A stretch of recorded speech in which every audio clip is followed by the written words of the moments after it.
Magandang umaga po mga subscriber. Ito po, maganda po ang init lang natin ngayon ha. Yung araw na ito, Martes. Kaya mainit po, magandang sikat ng araw. Hindi masyado mainit, kaya masarap maglakad sa kalsada. At wala na pong masyadong traffic kasi tapos na po ang rush hour. Okay? Dito po ngayon tayo sa nakunan natin at itong kalye na to sa may Enrojas po tayo, Enrojas corner Bako Street. Okay, tignan nga natin kung sino rito ang nakakasakop. Ito, ayan, nakita natin, sakop po ito ng Barangay Santa Teresita, District 1A, Area 6, Quezon City. Ayan po, nakalagay Lorenzo S. Reyes, punong barangay po, at ang kanyang mga kagawad. Ayan ha. Okay, nandito po tayo. Dito po kasi ito, pagpapanood lang tayo ha. At yung Gcash natin, kung available dito. Ayan, may nakalagay kasi ito po isang ordinaryong tindahan lang po ito. Okay, kinunan lang po natin ha. At kung kayo po ay mandadaan dito sa Enrojas, corner Bako, ito, meron pong isang ordinaryong tindahan dito at marami po siyang available dito. Ayan o, loading, smart, ayan, mga SIM card, o ayan, lahat po meron sila dito. Kaya dito po tayo nagpunta at ipinakita ko sa inyo. At ito, kakaiba ito sa kanila. Dahil ito, ordinaryong tindahan pero open 24 hours. Bihira po sa ordinaryong tindahan ng open 24 hours. Kaya kung kayo po ay nangangailangan ng mga magpapaload o anumang bagay na gusto nyo bilhin, meron pa nga pala silang coffee. Ayun, nakikita ko o-order din kayo ng coffee. Ayan, dito po kayo dumaan sa Enrojas po, corner Bako. Okay? Ayan po maliwanag yan. Tingnan po natin, may makakausap po tayo ha. Sir, good morning. Good morning po. Sir, open pa po ba? May Gcash nga po ba? Meron po. Okay, pasensya ka na sir at hindi tayo masyadong marunong sa pwede alalayan mo ako ha. Sige po. Kasi yung Gcash ko hindi minsan bumubukas Pakialalayan mo ako, pwede ba? Pwede po. O yan, ganyan kabait dito kasi kaya na-experience natin medyo mabait siyang kausap. Kaya kung nangangailangan po kayo, punta kayo rito, try nyo mabait itong mga tao dito. Okay? Sir, ano po muna pangalan nyo bago mo kay Gcash? Gym po. Gym ano po? Ritual po. Ganun ba? Matagal na po kayo rito? Bali 7 months po lang po. 7 months. Nag-ooperate ito 7 months din. Ano lang po, bago lang po ito, baka mga 3 months lang. Mga 3 months lang. Puro 7 months ka na nag-stay dito. Sa Manila po. Okay. Bali marami pong branch to Ganun ba? Isa lang po ito sa mga branch na nabukas. Pero wala po siyang particular na pangalan, ano? Wala po. Wala. Basta ordinary. Makikita na lang. Ang maganda lang dito, sir, open 24 hours, di ba? Paano yung open 24 hours? Ikaw pa rin ang tao? O may kapalit? May kapalitan po, may panggabi, tapos may pangmaga lang po. Ikaw naman pag umaga. So hanggang anong oras ka? Hanggang alas 6 po, tapos po papasok po yung panggabi ng alas 6. Yun ha. Maliwanag po ito mga subscriber. At least itong isang ordinaryong tindahan na marami po tayong mabibili. Dilata. Ayan, lahat ng mga ingredients sa mga pagluluto, meron po. Isang ordinaryo lang to. Wala po tayong discrimination na namimili. Ang kalyehero po, walang pinipili na pwedeng ma-interview as long as nasa kalye kayo. Ayan, yung mga chichirya, meron din sila ha. Ingredients, kung saan pag nagluluto, meron din po sila mga ice cream. Ngayon. At saka, habang ginigikas mo na ako, pakikanaw mo na rin ng coffee ha. Sige, pakigikas mo na. Ito number ko ha. Okay, pakilista mo lang ha. Sige, lilista ko na yung number ko sa Gcash. Ayan. Ako na maglilista habang pwede pakanaw na rin ng kape ha. Sige. Okay, ito. Lilista muna natin yung Gcash number natin. Pairam ng ballpen. Okay, ayan po. Okay.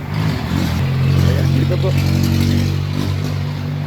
dito po 24 hours kahit pa paano ito lilista lang natin yung ating mga number. Magkano ba yung merong yung wifi? Yung may wifi magkano? Kasi smart kasi yun. G50 ba yun? Go extra pay. Oo, 105 lang po. 105 yung ano yan, yung globe. Charge.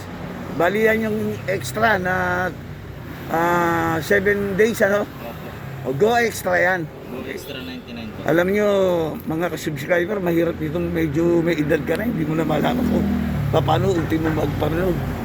Buti po kayo ha, mga subscriber, siguro mga bata pa po kayo, at alam niyo kung paano mga pamamaraan, kung paano kayo magpapaload sa tindahan.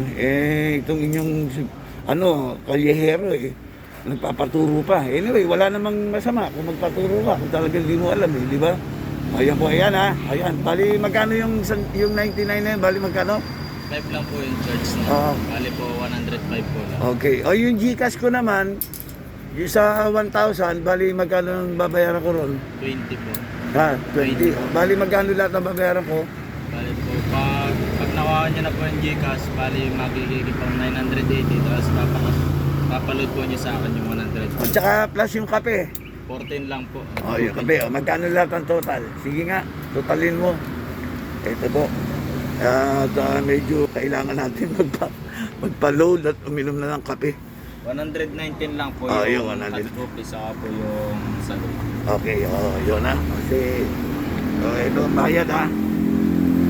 Ila, pakiano lang natin yung bayad. Okay. Ito yung bayad sa'yo ha. Andali. Andali lang. Okay, ayan. May barya ba kayo dyan? May barya ka? Meron naman. Okay. Sige, dali. Sige, ayan. Binayaran na po natin. Okay. Ngayon po, pwede bang malaman kung anong family natin? Ang family mo, kung nandito? Taga-probinsya po kasi ako. Taga-probinsya ka? Opo. Sa Pulilio, Quezon po, province. Pulilio, Quezon pa. Doon ka umuwi? Opo. Kaso po, depende na lang po sa pag-uwi kasi po tawid dagat po kasi doon. Ganun ba? Minsan po malalaki yung alon. Katulad po ngayon, malapit na po yung Fairmans. Medyo malalaki na po yung alon sa akin. Ano ang mga hanap buhay nyo rin sa probinsya? Ano lang po, pagsasaka po sa kapong pangisda. Hindi lang. Ano pangalan mo ulit? Kim po. Jim? Alam mo, Jim, huwag mong ilalang ang magsasaka. Kita mo nga kaya bakit mahal ang ating mga bigas ngayon? Bakit mahal? Kasi nga wala na mapagtaniman, di ba? Dahil lahat ginagawang bahay na semento, di ba? Yung mga nagtatayo ng bahay. So, kaya nga pag walang magsasaka, wala tayong pagkain. Kung may pagkain nga, puro sitsirya na. So, wag mong ilalang yan. Hindi mo ba alam na isa ang magsasaka sa bumubuhay sa buong Pilipinas? At sa buong mundo na, hindi lang Pilipinas. Kasi pag wala kang palay, di ba? O bigas na kakainin, wala na tayo. Manghihina tayo lahat. Di ba? So wag mo nilalang. Okay? Kaya kinure kita, sorry ha. Mahalaga po yan. Hindi lang ha, mahalaga yon. Kaya, ano pa? Kopra po yung hanap buhay sa amin. Kopra. Mga importante yan. Pangingisda po. Importante rin yan. Lahat yung sinabi mo, napaka-importante. Yun po yung mga ordinaryong Bakit ka nakapunta rito sa Maynila? Kasi po, ayaw po ng mga magulang ko na lumakas ako sa pangingisda po. Kasi po natatakot na po sila. Naghanap po ako dito. Para makapag-aral. Pinag-aaral ka ba rito? Nag-aaral po. Malaking bagay yan, pero huwag mo kalilimutan ha. Huwag kang makakalimot na lumingon sa iyong pinanggalingan. So, ibig sabihin, kung sakaling makatapos ka rito, babalik ka uli doon. Okay? Para ikarangal ka ng iyong mga magulang. Ayos ba? Okay. May pamilya ka na ba? Wala pa po. Binata? Okay, binata. Ilan taong gulang ka na? Ilan? 22 pa lang po. Saan ka ba nag-aaral? Nag-stop po kasi ako gawa ng pandemic. Balik po sa Eres po ako nag-aaral. Saan? Sa Eres po. Eris? Ano yung Eris School? Eres sa may po, Sampaloc, sa may Public ba yan? Public? Public po. Di ba kahit na public yan, makakaraos ka din dyan. Yung iba nga public na, 70, senior na, nakagraduate pa, di ba? Ikaw pa, bata ka pa. Mahaba pa ang panahon mo para makagraduate, okay? So, sige. At maraming salamat kahit sa maigsi pagkakataon na interview kita, ha? O ngayon, kung meron kang isa shoutout, batiin mo mga mahal mo sa buhay doon sa lugar ninyo. Sige, bibigyan kita ng pagkakataon para dito sa Porsi na to. Sige anak, bati ka. Batiin mo sila, sige. Binabati ko po yung mga magulang ko. Mag-iingat lang po kayo palagi. O, sabihin mo ang pangalan namin, mami mo. Para alalayan lang po tayo lahat. Oo. Sabihin mo yung pangalan ni mami mo, tsaka yung mga kapatid mo. Sige, kung meron, sige. Si, ano po, mga Jeline Ha? Tual. Oh. Si Joseph Tual. Sino yun, mami mo? Daddy, o papa mo? Mama ko. Kapatid, sige, kung ilan lang. Okay lang. Okay lang. Ayun. O, taga saan sila? Taga Ligo, Panokulan, Quezon. Bulilio Island po. O yan, nakarating na tayo ng Pulilio Island. Nakita mo, dito lang tayo sa may, sa may Quezon City. So, in that note, maraming salamat talaga sa iyo. Ha? Anong pangalan mo ulit? Jim po. O, yun. Kung maliligaw po tayo mga subscriber, inuulit ko, nandirito po tayo along N. Rojas, Quezon City po ito ha. N. Rojas, Quezon City. Isa pang ordinaryong tindahan, pero open 24 hours. Mabait po ito. Sa lahat po ng ating pangangailangan ibibigay niya para sa atin. Okay? Maraming salamat sa iyo. God bless. Laban lang sa lahat ng problema and good luck sa iyong pag-aaral. Okay? Okay, bye-bye. Thank you. Okay, see you.